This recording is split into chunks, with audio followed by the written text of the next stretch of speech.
Hello there, and welcome to the Drowsy Scientist, where curiosity gets cozy and science takes the scenic route too.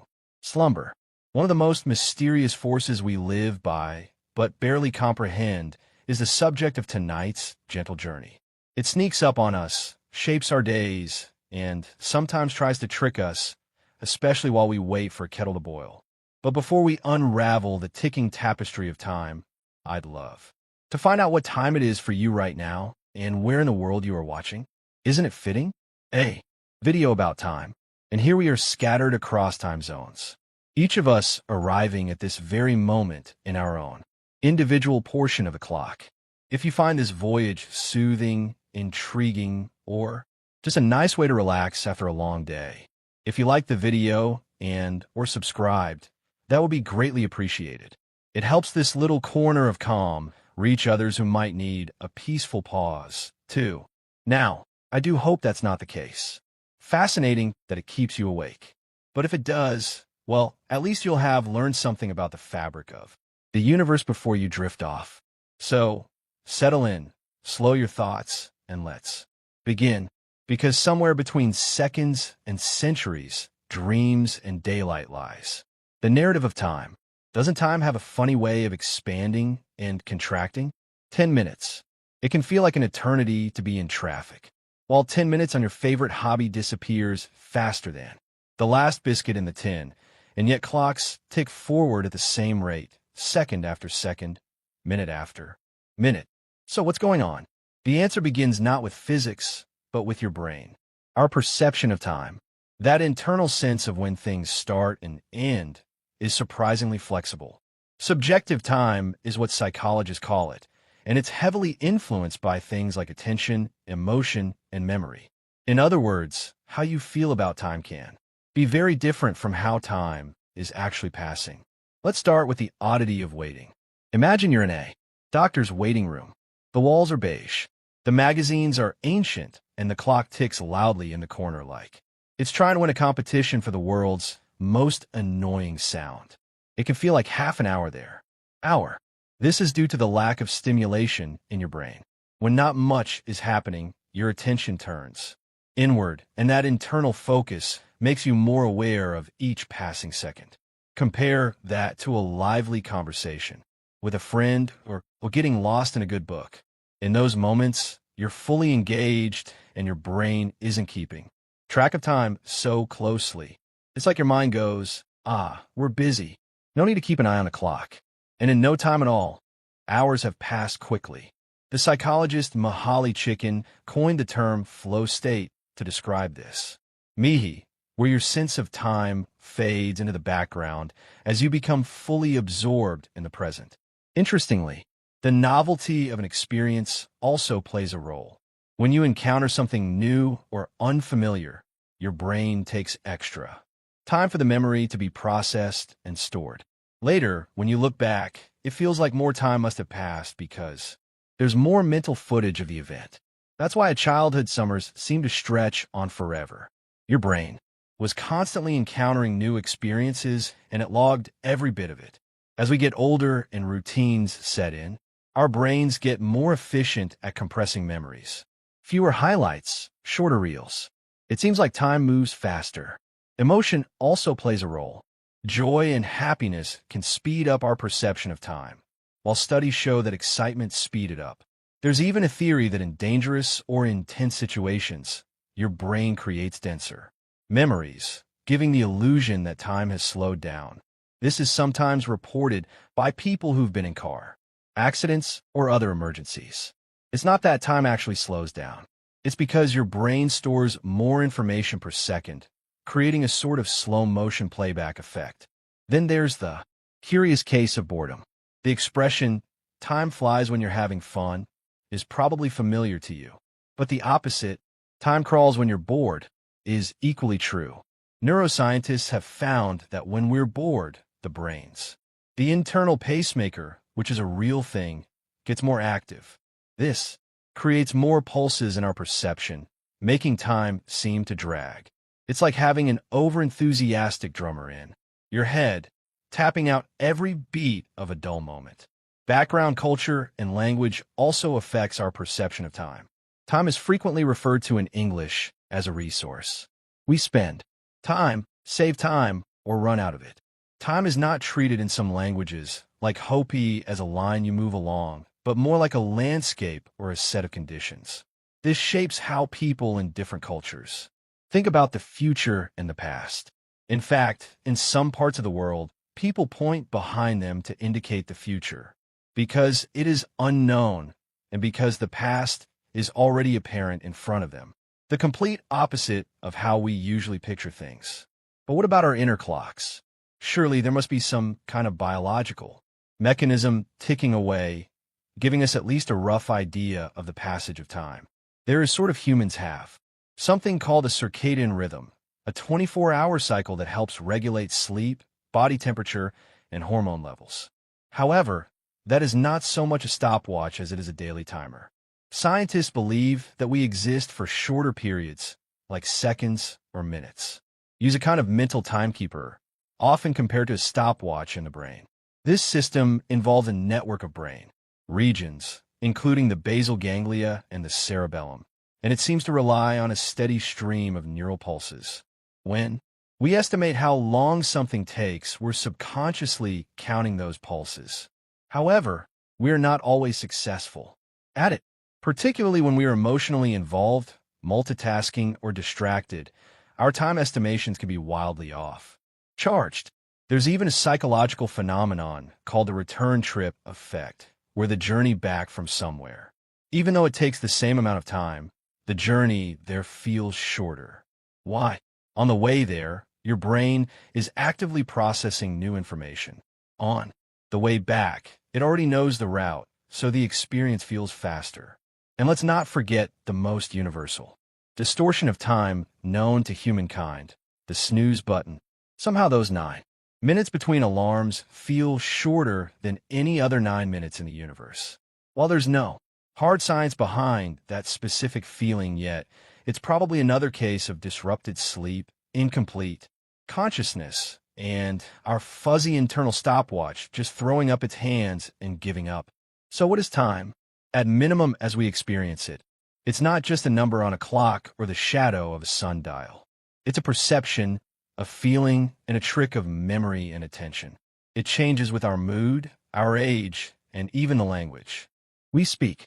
It speeds up when we're in love, slows down when we're scared, and sometimes, just sometimes, seems to vanish completely.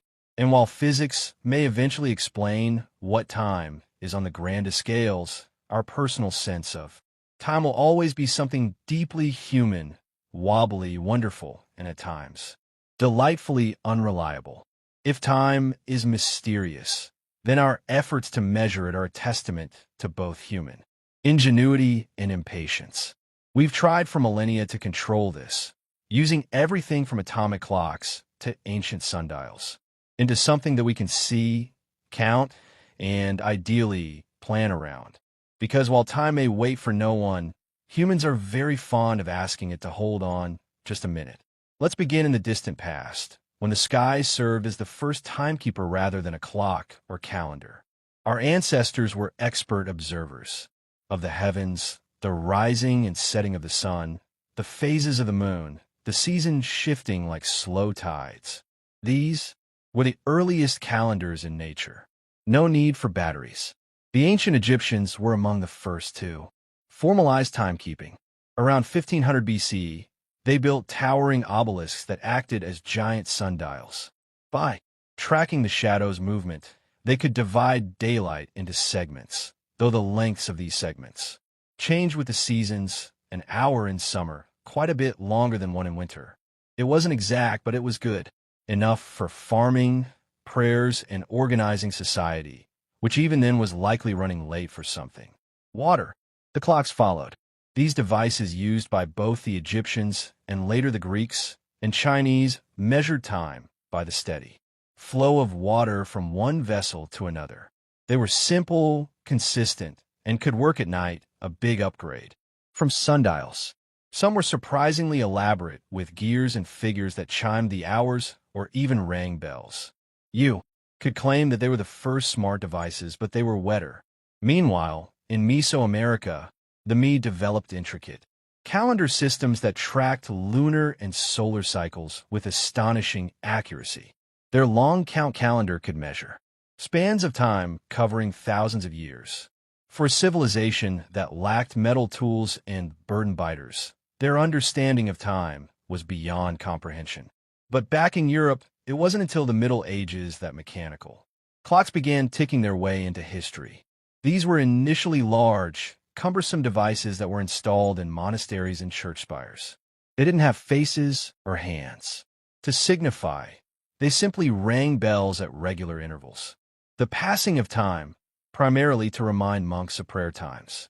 You might say monks were the world's first alarm clock.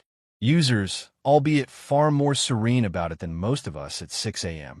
One of the first major leaps forward came in the 14th century with the invention of the verge escapement. A clever bit of engineering that allowed for a more controlled and regular release of energy. It was made possible by this to build smaller, more reliable mechanical clocks. Eventually, clock makers added dials and hands so people could actually see the time, not just hear it toll. The rate of innovation began to accelerate from there.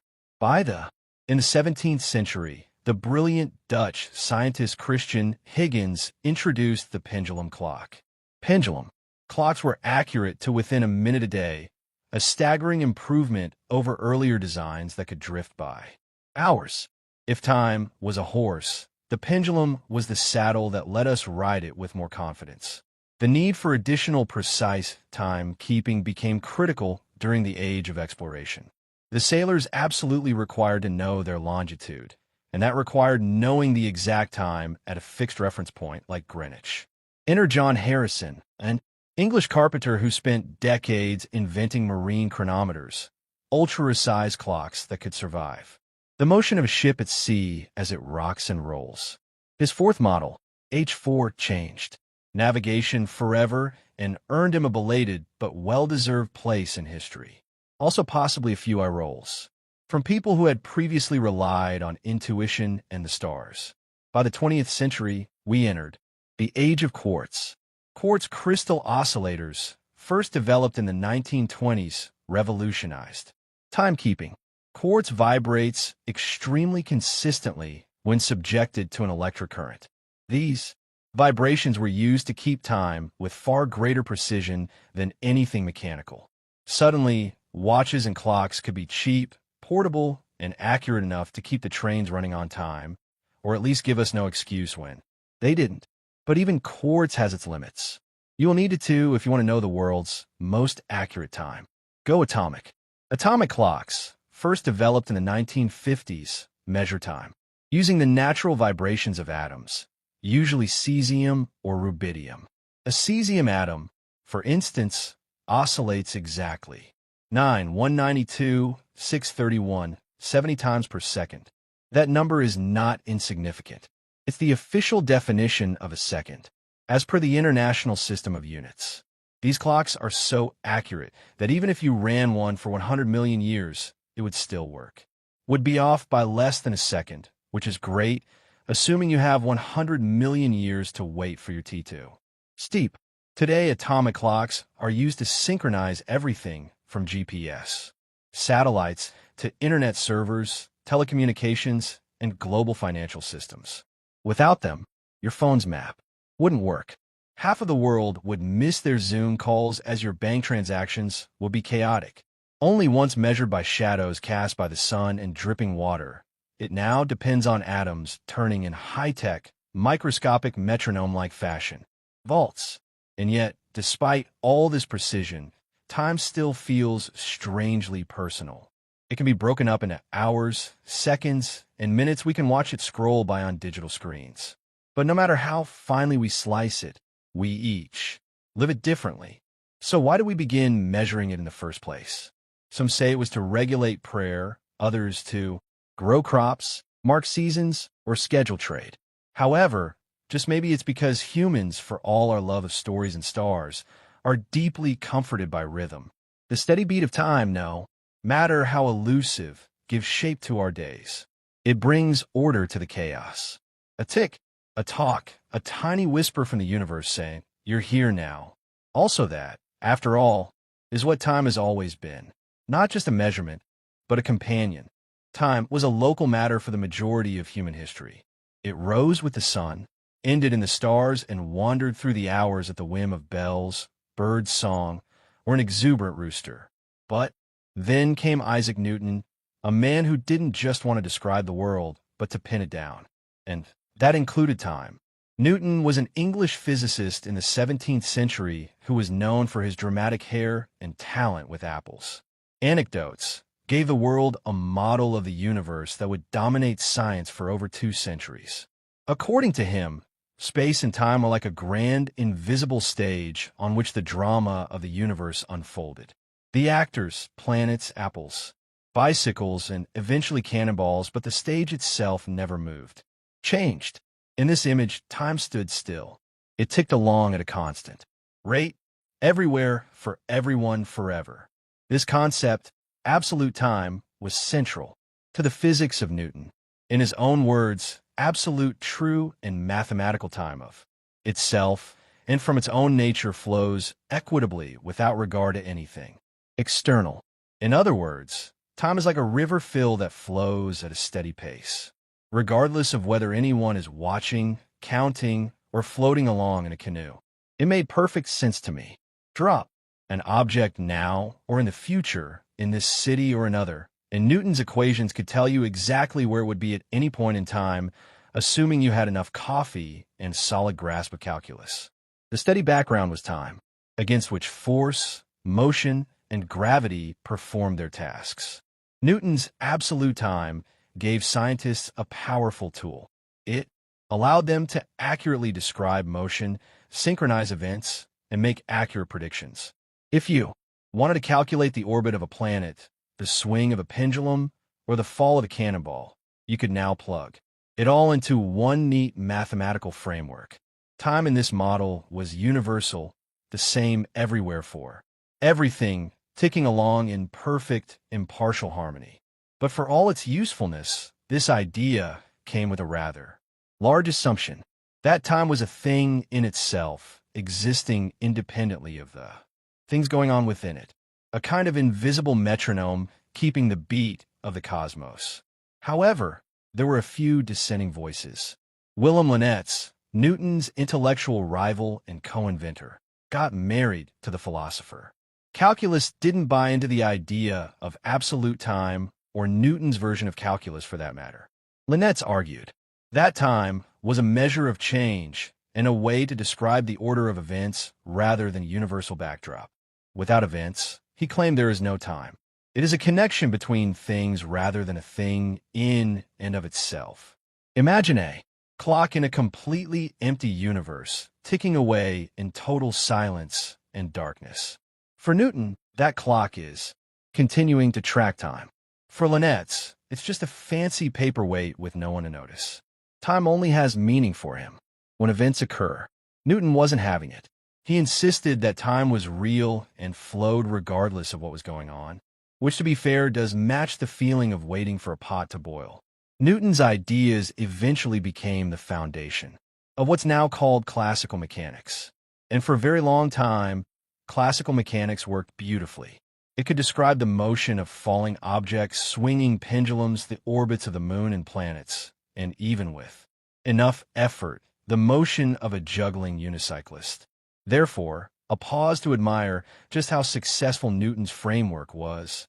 For hundreds of years, scientists relied on his absolute time and space for nature exploration.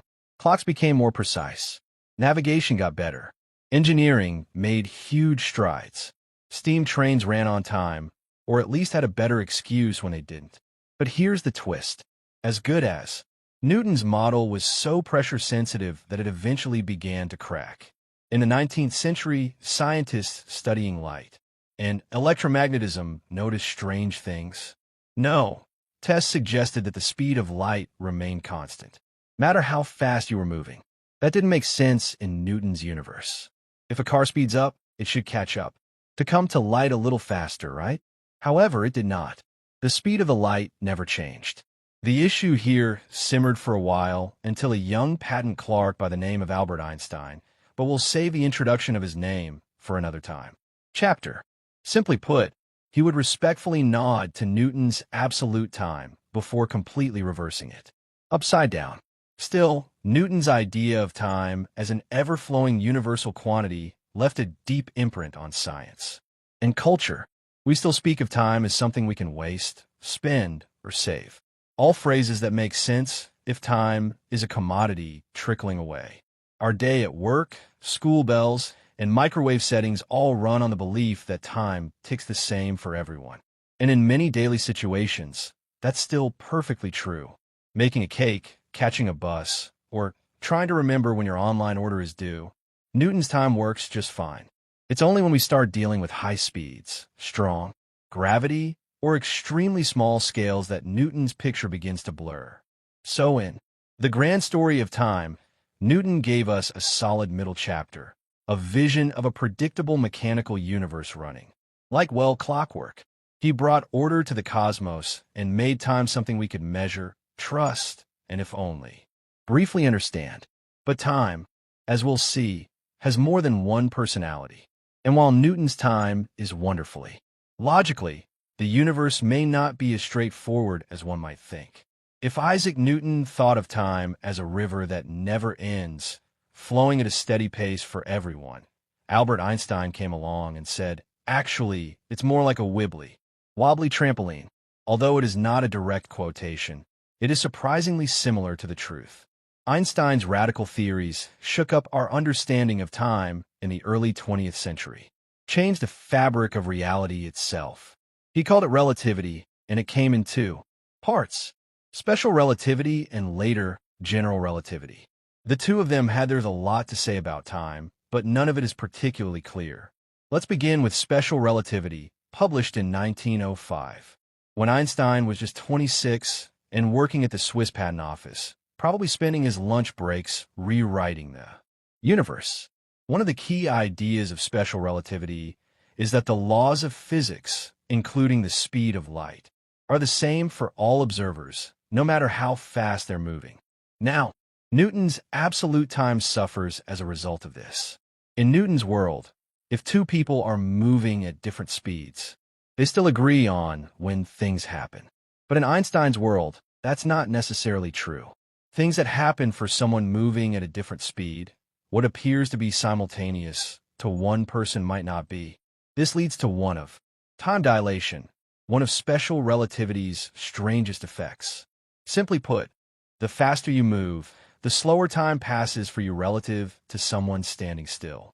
If you board a spaceship and fly away at the speed of light, your onboard clock would tick slower than the one on Earth. You'd age more slowly. Your hair would take longer to grow. You'd miss entire seasons of your favorite shows. This isn't just science fiction. It's been observed. One famous experiment involved flying atomic clocks around the world on airplanes. The identical clocks that were still on the ground ticked more slowly than the ones that were in the air. A little bit more slowly. Not enough to be noticed, but enough to demonstrate that time does indeed reduce your speed. The well-known twin paradox follows. Imagine two identical twins. One boards a spaceship and flies around the galaxy at high speed. The other person waits while feeding the cat at home. When the twin travels returns, they'll be younger than their sibling. Not because they used a great skincare routine in space, but because their time actually passed more slowly. There is no contradiction in the paradox. It's a feature of relativity. A confusing, mind-bending feature, but a real one. But time is messed up by more than just speed. In 1915, Einstein expanded his theory into something far more extensive: general relativity. This theory dealt with gravity and demonstrated that time can also be altered by gravity. General relativity describes gravity not as a force, but as the curvature of spacing caused by mass. The more massive an object, like putting a bowling ball on a soft mattress, it bends more around it. If time were painted onto that mattress, it would stretch and warp along with the space. As a result, time moves more slowly in the stronger gravitational fields. If you're standing next to a huge object, like a black hole or a friend's overstuffed car suitcase, time ticks more slowly for you than for someone farther away from the mass. Again, this isn't just theory. On Earth, it has been measured. In one experiment, two extremely precise atomic clocks were positioned in opposite altitudes, one at the base of a mountain and one at the top. The clock is lower, closer to the center of the Earth. Gravity ticked a tiny bit more slowly. Even a height difference of just a few cm can cause a measurable change in time. Therefore, technically speaking, your head ages more quickly than your feet. This is what is known as gravitational time. Dilation has real-world consequences. GPS satellites orbiting Earth experience both types of time. Warping. They are further away from Earth's gravity, which slows their time, but they are also moving quickly. Speeds their time up. To keep your phone's map accurate, their onboard clocks are constantly adjusted to account for these distortions. Without those corrections, your location would be off by several kilometers within minutes. Time doesn't just pass, it wobbles, and technology has to wobble with it. So, how does this affect how we think about time? Einstein demonstrated to us that time is not a universal river. It's more like a stretchy fabric woven together with space itself. It can expand, contract, bend, and twist depending on speed and gravity. And that means your time, the pace at which you experience the universe, depends on where you are and how you move. It's a deeply strange idea, but also kind of beautiful. No longer is time the same for everyone, everywhere. It's personal, relational, a bit like your taste in tea. Einstein's work went beyond simply revising physics textbooks. It changed how we see reality itself. Time is not a fixed background. It is a part of the dance that moves with emotion and matter's rhythm. And even though most of us don't feel time stretching or shrinking in our daily lives, every second we live is shaped by these subtle distortions. So, next time someone tells you they're running out of time, you can gently remind them, actually time is running out differently depending on your velocity and proximity to gravitational mass. Then pause, smile, and maybe duck. Let's imagine, just for a moment, that you wake up one morning and find everything running backwards. Toast leaps out of your mouth and onto a plate, perfectly buttered. As you sip it, the temperature of your tea rises. Raindrops fly upward into the sky. Strange? Certainly. Impossible. Based on the physical laws, not exactly. This odd little thought experiment leads us to one of the most intriguing questions in science. Why does time seem to have a direction? From Newton's laws of motion to the majority of the fundamental laws of physics, the equations of quantum mechanics, time doesn't really have a preferred direction. They function similarly, backwards as they do forwards. If you were to film two particles colliding and play in reverse, the physics would still check out. No alarms would go off in the equations. And yet, in everyday life, time feels like a one-way street. Eggs break, but don't unbreak. Paper burns, but ashes don't reassemble into books. We are unable to recall the future. So, why is there a disconnect? Why does, on a human scale, does time constantly move from yesterday to tomorrow? Enter the concept of the arrow of time. The arrow of time is a metaphor used to describe the one-way direction in which time appears to flow from the past to the future. And the key to understanding this arrow lies in one of the most important and occasionally untidy laws of physics, the second law of thermodynamics. According to this law, a closed system like the universe, entropy always increases over time. Entropy is a measure of disorder or randomness. To put it another way, things tend to go from tidy to messy. You can scramble an egg, but you can't unscramble it. Your desk will naturally, unless you actively organize it, it will become cluttered.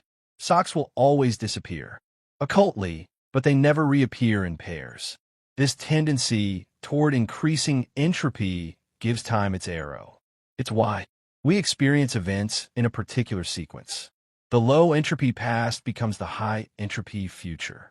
And there's no reversing the flow, unless you're a fictional wizard with a very specific spell or a time traveler. Think of it this way. Imagine a glass shattering on the floor. That is a state with a high entropy. The shards are spread out, and energy has been lost in the chaos. It's extremely unlikely that all those fragments will spontaneously leap back together into a perfect glass. It's not impossible, but it's extremely unlikely. That's also the key. The laws of physics allow for time reversal in theory, but probability firmly stands in the way. This leads to one of the most intriguing and slightly unsettling questions in cosmology. Why was the universe in such a low entropy state to begin with? After all, if there had to be a starting point, like a cosmic neat, for entropy to rise, a neat drawer from which all of this chaos could emerge. The most prevalent theory holds that the early after the Big Bang was incredibly uniform, smooth, ordered, low entropy. The universe became clumsier and more chaotic as gravity and expansion worked their magic over billions of years. Galaxies formed, stars exploded, and socks disappeared at an accelerating rate. However, the reason for its inception is still one of physics's biggest open mysteries. Some scientists think the answer lies in the close connection between entropy, time, and the geometry of space itself. Some people wonder if the question is even meaningful or if we're just asking it from the wrong angle, like a goldfish trying to understand water. There are other arrows of time too, each pointing the same way. There's the arrow of mentality. The past, not the future, is what we remember. That's because memories require physical processes in the brain that leave behind traces. And those traces are part of entropy increasing. You can't remember the future because it hasn't happened yet and no traces have been laid down. The arrow of cause and effect continues. Effects. You flip a switch and a light comes on. You don't decide to flip a switch after turning on a light. Again, this comes from entropy. Flipping the switch adds energy, light spreads out, and the universe becomes a slightly messier place. And finally, there's the cosmological arrow. The expansion of the universe itself, the fact that galaxies are moving away from each other, space is stretching, and everything is cooling down over time, gives a sense of direction to the cosmos. If the universe were contracting, would time feel like it were running backward? That's a theoretical playground scientists still enjoy exploring. However, it is important to note that these arrows, memory, entropy, causality, and cosmic expansion, all line up. They all point in the same direction, which is comforting in a way. It hints that time is more than just random illusion, but something that is deeply rooted in reality structure, a direction carved by the flow of energy, the march of disorder, and the gentle spreading out of everything from a once very tidy beginning. But not everyone is convinced that time as we experience it is fundamental. Arguments among physicists that the arrow of time is an emergent phenomenon, something that arises only when complex systems like us observe. Simpler ones like scrambling eggs or cooling tea. Time is just another concept in some interpretations of quantum mechanics. Parameter, which is not a force or a flow, but rather merely a label for various states. The universe doesn't feel time. We do. And that's the curious thing.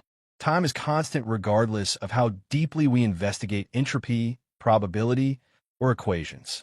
Continues to be both incredibly real and frustratingly difficult to pin down.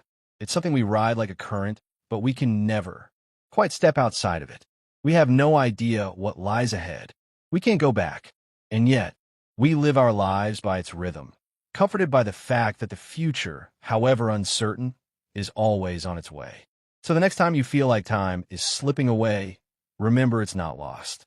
It only adheres to one rule, which is really good at moving forward, adding more entropy, and leaving behind a trail of out-of-symbol socks and empty teacups behind. If classical physics views time as a steady train schedule that never goes off course, then quantum mechanics treats it more like a jazz improvisation, flexible, mysterious, sometimes dissonant. And it throws you a cat in a box and asks you to consider whether it is alive or dead, just when you think you understand what is going on. Greetings from the quantum world where reality gets fuzzy in time becomes more of a polite suggestion than a fixed rule. In the classical universe, you could say it's right there doing that at this exact moment, pointing to an object. But in the quantum realm, particles don't have neat positions or momentum. Mathematically, they instead exist as probability waves, clouds of where they might be and what they might be doing. How does time fit into this, then? Surprisingly, time doesn't play the starring role in quantum mechanics that it does in classical physics or general relativity. In fact, it mostly shows up as a background parameter, something we plug into the equations to keep things moving, similar to a simulation's play button. Take the Schrödinger equation, which serves as the basis for non-relativistic quantum mechanics. It explains how the strange cloud of waves in quantum systems work. Probability, which changes over time. However, unlike in relativity, time in this equation does not change. Stretches. It's just there, a silent spectator, an external stopwatch that never morphs, never shifts, and certainly never demands attention. This results in a curious divide. On the other hand, while quantum mechanics describes how states change over time, it does not explain what time is. It addresses time as a fixed absolute background, similar to what Newton did, while space and matter are the background are all jiggling unpredictably in front of it. However, the introduction of quantum gravity, the theoretical attempt to merge quantum mechanics with general relativity.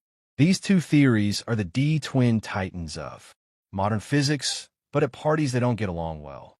Space-time is dynamic according to general relativity. It can expand, curve, and change depending on the energy and matter inside. Time does not last forever. It is woven into the fabric of the universe.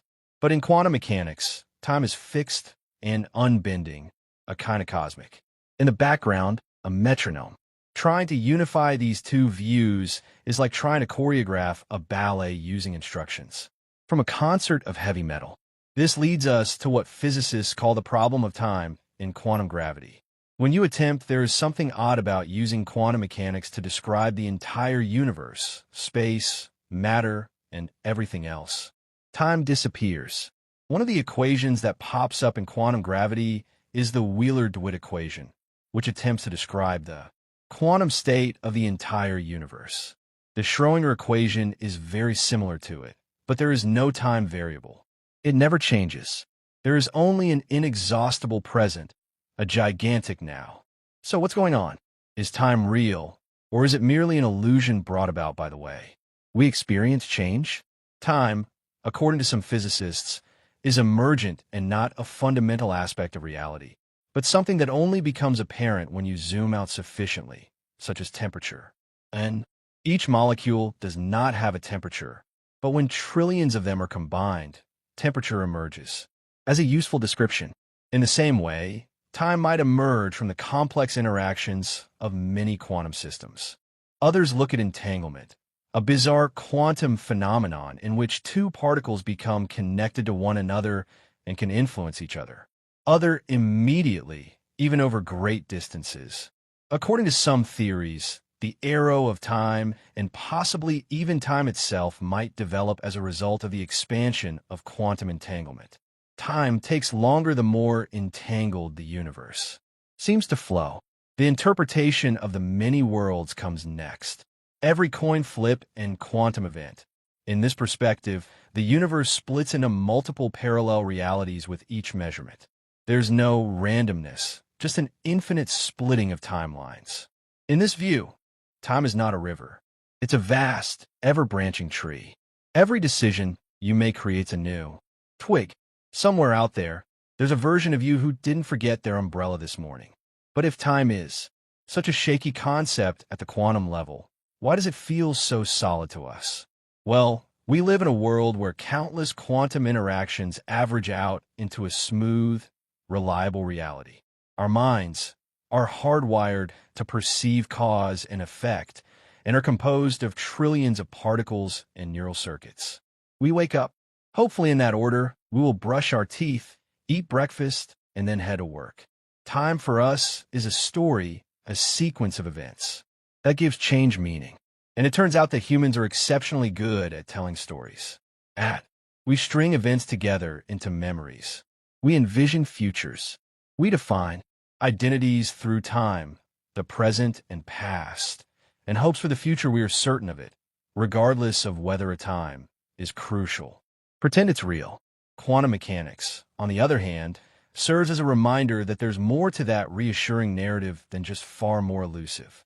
Time may not be the ticking of a clock or the turning of a page, but the unfolding of possibilities, the development of probability, and the hum of reality constantly fine-tuning itself with each passing moment. As a result, quantum physics whispers while your wristwatch tells you it's 10 minutes until midnight. Well, yes, from a certain point of view. Time isn't just something tracked by ticking clocks or orbiting planets. It is also humming quietly inside you and your cells, your sleep, your appetite, and even your mood. Whether you're an early bird, a night owl, or a perpetually groggy pigeon, your body has its own internal clock, and it's a very old one. Scientists refer to this internal clock, or rather, a network of them, as the circadian rhythm. From the Latin circa diem, meaning about a day. Circadian rhythms are the biological processes that follow a roughly 24-hour cycle. They regulate everything from when you feel sleepy to how your body processes food. Additionally, they can be found in almost every living thing, including humans, plants, and animals. Fungi, even some bacteria. It probably knows the time if it is alive and unorganized. Ugh. A small area of your brain, known as the suprachiasmatic nucleus, or SCN, is the master conductor of your circadian orchestra. For short, it can be found just above the point where the optic nerves cross in the hypothalamus. A very well-planned position because it synchronizes your body clock with the light. When your eyes detect sunlight in the morning, when SCN hears about it, it sends signals to change everything from hormone levels to temperature. Similar to your brain's version of tapping the snooze button on the sun. Controlling thee is one of the SCN's most important tasks. Release of melatonin, which is referred to as the sleep hormone. The level of melatonin rises in the evening, making you feel sleepy, and in the morning, making it easier for you to get out of bed. It's your body's way of saying, hey, maybe don't watch another episode. Right now, it doesn't matter if you pay attention or not. But here's the thing. While your circadian rhythm continues to run on a roughly 24-hour cycle, it's not exactly 24 hours. Most humans naturally run a little long, about 24.22 hours, give or take, which means that left entirely to our own devices like in A. Since there were no clocks in the cave, we would gradually lose track of the day. Light exposure is what keeps us anchored. Morning sunlight resets the clock daily, keeping us in harmony with the Earth's rotation, or at least vaguely within range of our morning alarms. Disrupt this delicate system, and things get weird. Enter jet lag, humanity's least favorite travel souvenir. When your internal clock is out of sync with your external one, you get jet lag. External environment. Say you fly through multiple time zones in a short amount of time. Suddenly, your brain thinks your stomach, liver, and even your immune system are all deeply confused at midnight when it is actually lunchtime. That's because different parts of your body adjust to new time zones at different speeds. Your brain might reset quickly, but your digestive system might still be living in last week's time zone, wondering why dinner smells like pretzels at the airport. Artificial light is another modern problem. Before electric lighting, and most people were guided by the sun, we fell asleep as the sun set, following a rhythm, still preserved in traditional societies with little exposure to artificial light. But today we're surrounded by screens and bulbs that emit blue light, which tricks our brains into thinking it's still daytime. This can suppress production of melatonin and later shifts in our circadian rhythm, making it harder to go to sleep and harder to wake up. It's not so much that we're night owls now. It's more like we've invited a neon owl into our living rooms and handed it the remote. Surprisingly, not everyone has the same circadian rhythm. Some people are naturally morning types or larks who spring out of bed with suspicious amounts of energy. Others are nocturnal or owls that hit their creative stride just as everyone else is brushing their teeth. Part of these chronotypes are genetic. So since you don't get up in the morning, it's probably more than just laziness. Sincerely, your brain doesn't think it should be still awake. And honestly, who are we to argue with 1 billion years of evolution? Circadian rhythms also influence body temperature, which typically drops in the early morning and rises throughout the day, peaking in the late in the day. This is why many athletes and performers tend to do better later in the day. Their physiques are warmer, more alert, and running at peak efficiency. On the other hand, this is another reason why giving a presentation early in the morning can be like trying to do calculus while half frozen. But the influence of biological time goes beyond sleepiness and thermodynamics. It affects your metabolism, your immune system, your mood, and even your medication response. There's a growing field called chronopharmacology, the study of how drug effectiveness changes depending on the time of day. As it turns out, timing is important. The same medicine might work better in the morning or evening depending on what it targets and your body's readiness to absorb it. Plants, as well as the circadian rhythms. They open their leaves to sunlight during the day and close them at night. They even anticipate dawn starting to stir slightly before the first rays hit. This isn't just a passive response to light. Even when there is constant darkness, it is an active internal cycle that continues. Because it can see the sun, the sunflower does not follow it. It turns because it remembers. And in animals, from birds to bees to rodents, circadian rhythms help regulate everything from migration to foraging to hibernation. Even molds, those mysterious forest floor dwellers, have internal clocks that govern spore release and growth cycles. Everything else portrays Earth's life as deeply intertwined with time.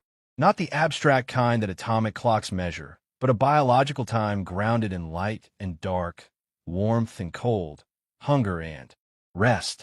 A time that pulses through living things like a gentle drumbeat. So the next time you feel tired at 3 p.m. or extraordinary at night, it's not random. It has a rhythm. Your body is dancing to an ancient invisible beat, one that kept our ancestors safe and well-rested long before time zones, digital watches, or double-shot espressos. And while we may attempt to control time through alarms and schedules, our true selves are still following the sun slowly, quietly, faithfully. Have you ever noticed how time seems to favor certain people? A holiday week flies by like a feather in the breeze, but the last 10 minutes of a Zoom call you didn't want to be on in the first place, that makes you feel like you're stuck in a rice pudding that cooks slowly. Of eternity. This isn't just poetic exaggeration. There is psychological time at work. That is the wonderfully warped way our minds perceive time's passage, which often has very little to do with clocks and calendars. If physics tries to describe time as it is, psychology tries to explain how it feels. And those two can be wildly different things. Let's start with perhaps the most basic distortion. Time flies when you're having fun. Scientific investigation reveals that this cliché is accurate. When we're deeply engaged, laughing with friends, immersed in a hobby, or watching something genuinely riveting, perhaps even a sleepy. Scientists, we're not paying close attention to time itself. Our focus is absorbed in the moment, and our brain effectively stops counting the seconds. As a result, time seems to disappear. On the flip side, boredom stretches time. Like taffy when we don't have anything to do. Say you're waiting at the DMV watching paint dry or listening to someone explain crypto for the 15th time. Your brain starts clock watching and time like a watch pot stops boiling. You become hyper-aware of each passing second, and every moment feels longer than it actually is. Additionally, there's the peculiar distinction between perspective and retrospective time. When you're in the moment, time might feel fast or slow, depending on your engagement level. But when you look back on it, the effect can reverse. Let's say you spend a week hiking through unfamiliar terrain. Over the course of a week, the days might have flown by, but looking back, the trip feels long, packed with vivid memories. That's because novel experiences create more mental bookmarks. Your brain stores more detail, and that gives the impression that more time has passed. Contrast that with a week where you did the same routine every day. Wake, work, Netflix, sleep. It might have felt slow, whereas in retrospect, it all seems to blend together. Fewer bookmarks, fewer memorable moments, less perceived time. This is one reason why it seems like time moves faster as we get older. When you're young, everything is new. Your mind is constantly learning, recording, and marking the moments. Your first bike ride, your first heartbreak, and your first awkwardness haircut, all logged in crisp detail. As we age, we settle into routines. Fewer surprises, fewer memory markers. Days blend into each other, and suddenly decades seem to have passed in a blink. It's not that time is going faster, it's that our brains are logging it less actively. We are constructing mental roads instead of exploring brand new terrain. There's also the curious effect of emotional intensity on time. When we're scared or anxious, time often feels like it slows down. This isn't just dramatic storytelling. It's been tested in labs. People who experience sudden shocks like bungee jumps or simulated free falls report a feeling of stretched out moments. One possibility is that when stressed, the brain goes into overdrive and records more information. Later, when we recall it, the dense memory gives the illusion of slow motion. But interestingly, time doesn't actually slow down in the moment. In experiments, people don't perform better during the event itself. They simply recall it as longer in the future. So, while your memory says that was the longest roller coaster drop of my life, your stopwatch says it was actually 3.2 seconds. Still impressive, just not Matrix level. Then there is attention, which may be the most significant factor in shaping psychological time. When we keep a close eye on the clock, like waiting for cookies to bake, we experience every tick of the clock. But when our attention is elsewhere absorbed, time fades into the background when reading, making music, or converting. This links closely to mindfulness and meditation practices, which deliberately shift attention away from time. When we focus, time appears to vanish when a breath, sound, or sensation is in the present. It's not that we enter a trance or lose touch with reality. It's that we stop measuring time and simply exist within it. For many, this feels incredibly liberating. You're no longer chasing the next hour. You're living fully in this one. On the more complex end of the spectrum, there are altered states of consciousness, states brought on by deep meditation, intense emotion, or certain substances where people report time slowing, speeding up, looping, or disappearing entirely. Some even describe timelessness, not a distortion of time, but the absence of it, as if for a brief moment they stepped outside the river and looked at it from the bank. Neurologically, these experiences may involve changes in activity in the default mode network of the brain, a set of interconnected regions involved in self-referential thought, memory, and time processing. When this network quiets down, our normal sense of identity and time can dissolve, which might explain why your most timeless moments, or flow, stillness, often feel the most meaningful. Children, too, have their own unique relationship with time. Time flies by for very young children, imprecise and mostly of no use. Ask a 5-year-old how long 5 minutes is, and you probably will get a response that will take forever or until I finish this snack. Only as they develop and become introduced to clocks, schedules, and the dreaded phrase, just a few more minutes, do they begin to align with adult time. Some might argue that's the true loss of innocence. Finally, there is a sense of anticipation. Our brain's built-in time machine, looking forward to something, makes time slow down. Is it Friday yet? While dreading what might happen, same. We imagine future events in detail, rehearse conversations, worry over outcomes, each employing the same neural apparatus that we use to recall the past in this way.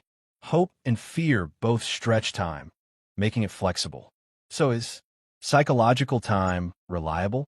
Not really. Is it reasonable? Often no. But is it profoundly human? Absolutely. It's possible that we live in a universe with spinning planets and ticking atoms.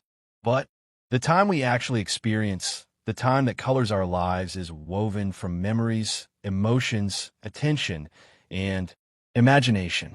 It's time felt, not measured. And maybe that's why it feels so personal, so strange, so beautifully inconsistent. Let's be honest.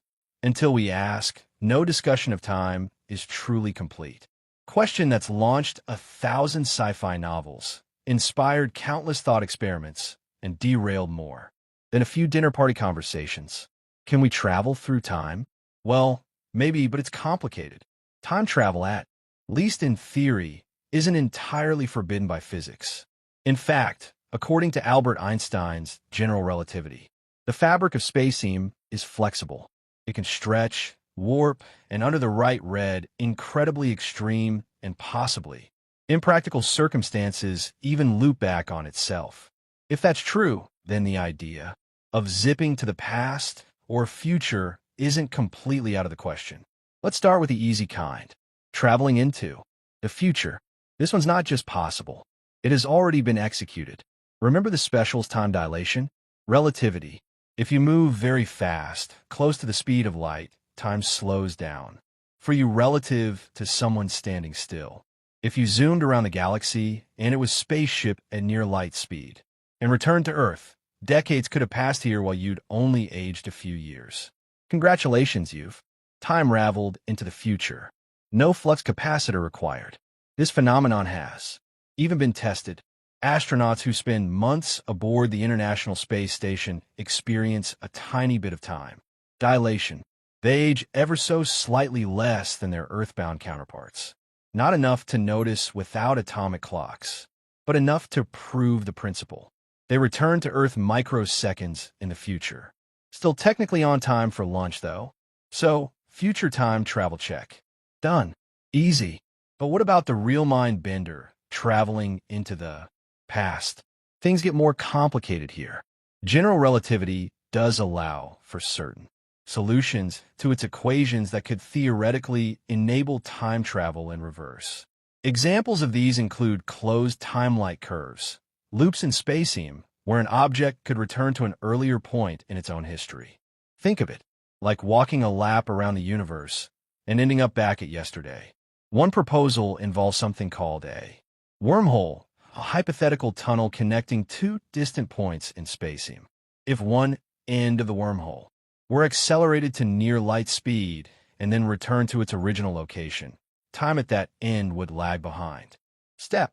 In theory, you've arrived in the past by passing through the wormhole. The practical problems with wormholes are, well, monumental. First, we're not even sure they exist. Second, should they, if you do, they may collapse right away. And third, keeping one open would require negative energy, something exotic and not available at the moment at your typical home improvement store. Therefore, although wormholes appear fascinating on paper, building one might be slightly beyond our current engineering abilities, give or take a few centuries. But even if we could travel back in time, we'd immediately run into some rather sticky paradoxes. The most well-known is the grandfather paradox. You either accidentally or carelessly prevent your grandfather from meeting when you go back in time. Your grandmother, thereby preventing your own conception. However, if you were never born, how did you get started? With? It's a loop that logic can't quite untangle. A cosmic contradiction. There are few ways. Philosophers and scientists have attempted to understand this. The block universe model, in which all moments like frames in a movie, the past, the present, and the future all exist simultaneously in time. Real. The timeline is unmovable and fixed in this perspective. If you return, in time, everything you do was always part of the past. So, you can't change anything. You're just playing a role in an already written scene. Another possibility is the many worlds interpretation borrowed from quantum mechanics. In this scenario, if you change something in the past, you don't change the original timeline. You create a new branching universe where events unfold differently. You have the ability to prevent your grandfather from seeing grandmother, but only that section of reality is impacted. Your original self is still safely anchored in their own universe, free from paradoxes and awkward family dinners. Additionally, the cheeky and very scientific-sounding Novikov self-consistency principle, which essentially says you can't create a paradox no matter how hard you try. If you go back in time, the universe will somehow prevent you from doing anything. That would alter future events. Try to assassinate your grandfather, and your gun will jam, or you'll trip, or he'll unexpectedly join a monastery. It's as if the universe has a built-in safeguard against altering the timeline. Still, all of this remains theoretical and highly speculative. No one has ever built a time machine. A time traveler has never been recorded. Not that we didn't try. And the internet is full of interviews with suspiciously modern-looking figures in old photographs. And physicists still debate whether the math permits or prohibits time loops. One interesting point: if backward time, if travel were possible, where would all the tourists be if it were eventually invented? Shouldn't we be surrounded by 4,000-year-old visitors, taking selfies with dinosaurs, or trying to blend in at a medieval venue banquets? Some suggest time travel might be limited to the point of its invention. You cannot return to the past. The first time machine was created. Others think travelers might be incredibly discreet, or perhaps more. Despite what the equations tell us, it is simply not possible to travel back in time. And possibly that's for the best. As much as we fantasize about revisiting the past and fixing mistakes, reliving moments, buying absurd amounts of Bitcoin, perhaps time's one-way nature is part of what makes it meaningful. We can't edit our lives like a video. We move forward moment by moment with all the richness, imperfection, and unpredictability that comes with it. Still, it's fun to dream. And who knows, maybe someone from the future is reading this right now, silently nodding and thinking, ah, yes, the primitive beginnings of temporal future theory. If so, welcome. And please don't spoil how this chapter ends. After traveling through the physics of clocks and the psychology of minutes, after bending time near black holes, and we arrive at perhaps the oddest question of all as we investigate wormholes. Does time actually exist? Now that might sound like a philosopher's trick, the kind of thing you'd hear at 2 a.m. in a dorm room filled with empty tea, mugs, and serious eyebrows. But physicists also take the question seriously, because as you peel back, something strange starts to happen as we get deeper into the layers of how we experience time and how we mathematically describe it. It begins to vanish. Let's get started by going over how we typically think about time. For most of us, it feels like a river that swiftly transports us from the past to the present and future.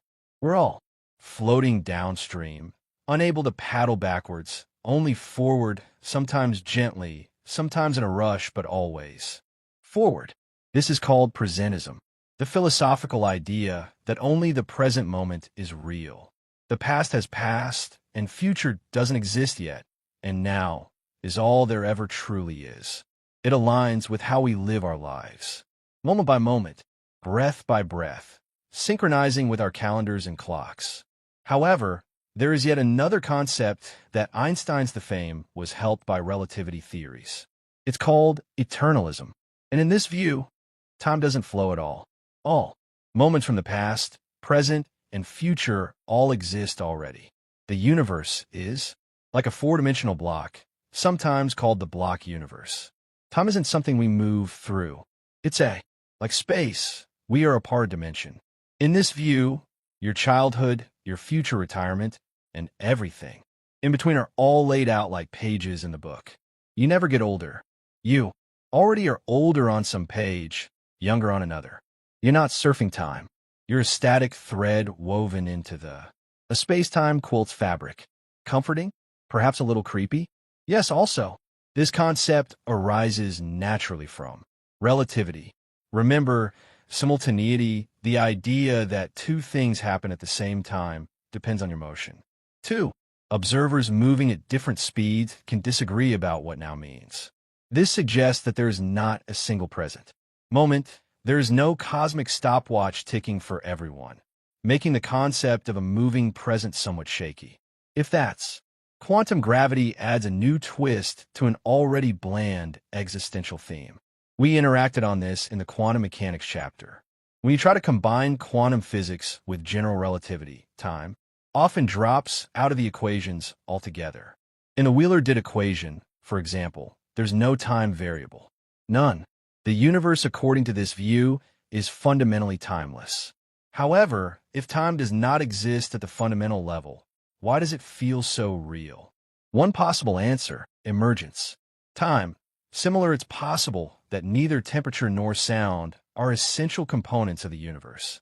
Instead, it might arise from more basic relationships between things, patterns, changes, interactions, the way clouds emerge in water as waves or molecules. Time in this view is something our brains extract from the way things change. This is similar to how we perceive motion in film. A movie is nothing more than a series of still frames. But when shown rapidly, our minds perceive motions, a flowing narrative. Time, according to some physicists, might work the same manner. What we perceive as the passage of time is really the brain stitching together changes in a fundamental, eternal fact. Julian Barber, a physicist who goes even, comes along. Further, he believes that time does not even exist as a parameter. Instead, there's a vast universe, landscape of news, complete timeless snapshots of the universe. These nows don't change or evolve. They just exist. Our experience of time, he argues, comes from the way these nows are structured and how memories embedded within them. A kind of cosmic photo album, if you like, with our consciousness flipping through the pages. It's a radical idea, but it raises an interesting possibility. Maybe the sensation of time passing is a feature of perception, not physics. After all, we humans are narrative creatures. We think back to the past. We look forward to the future. We share tales. We measure time because it helps us organize our experiences, plan our days, and understand change. Time is useful, possibly necessary for sentient beings navigating a world in transition. However, this does not make it real in the same way that a rock is real, just like a star or a piece of cake, which also mysteriously vanishes over time. However, not everyone agrees that time is an illusion. Even if time arises from more fundamental processes, argue many physicists, it still has real effects. Clocks tick, planets orbit, radiation decays. If we build a machine that consistently measures change, and that machine agrees with all the other machines, doesn't that make time real enough? Maybe that's the best answer. Time is real in the same way stories are real. Not because you can hold it or isolate it in a test tube, but because it controls how things work. Even if the events don't make sense, they do because of the script. The script itself is written on quantum paper in a language that we do not yet fully comprehend. Thus, does time exist? Well, perhaps not in the way we think it does. It might not be a flowing thing or a ticking clock behind the scenes, but it exists in our experience, our biology, our culture, and our equations. It exists in how we live and remember. Every heartbeat and bedtime story contain it. And maybe that's enough, because whether time is fundamental or emergent, real or imagined, it gives shape to our lives. It reminds us that everything changes, that moments are precious, and that somewhere in the fabric of the universe, you are quite timeless here. And so, dear listener, we arrive at the end of our little voyage, or perhaps just another moment in the vast looping sea of them. We have traveled through antiquity, atomic clocks and sundials, ridden Einstein's space-time warping waves, puzzled over paradoxes, and stared down the question of whether time exists at all. Along the way, we've seen that time is not just one thing, but many. A trick played, a body-felt rhythm by way of memory, a gravity flaw, and a story told by change. And here you are now, a little farther along your own timeline than when we began. But was it seconds, minutes, an hour? Or did the flow of the words change in the same way? Often does when the mind begins to soften into sleep. So let me ask you once more gently as I did at the start. Where are you currently listening from? And what time is it right now in your little corner of the world? Funny, isn't it? After all this talk about time being relative, flexible, maybe even imaginary, we still anchor ourselves to it. A glowing number on a screen, the hushed atmosphere of a late evening, and the sensation of slowly drawing to a close. And if you found any calm in this quiet expedition, if the wonders of the cosmos gave you peace or the questions helped, you drift gently into your dreams, I'd be ever so grateful if you'd like the video. Maybe subscribe and share this slumbering space with another individual who might require it. Time may be elusive, strange, or even an illusion entirely. But right now, here in this moment, it's just you, this voice, and the slow rhythm of rest. Sleep well, fellow traveler, wherever and whenever you are.